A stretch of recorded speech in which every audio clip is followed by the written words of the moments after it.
अच्छा, आप सबसे सवाल ये है कि हजरत अली की किसी भी एक बहन का नाम बताएं। सर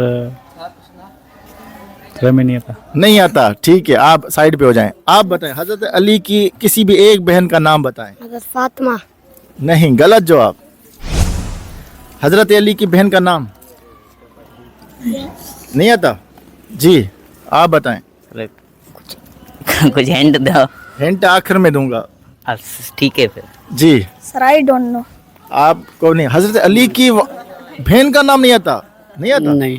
कोई हिंट दो ना। हिंट, मशहूर नाम है। सर आप कमेंट में बताओ। चलो मैं हिंट देता हूँ आप सबको, ठीक है। नंबर पहला है हजरत आयशा, हजरत फातिमा या उम्मे हानी। तीन में से एक जवाब सही है जी, आप बताएं। सर उम्मे हानी। उम्मे हानी हजरत अली की एक बहन का नाम था, जवाब दुरुस्त है।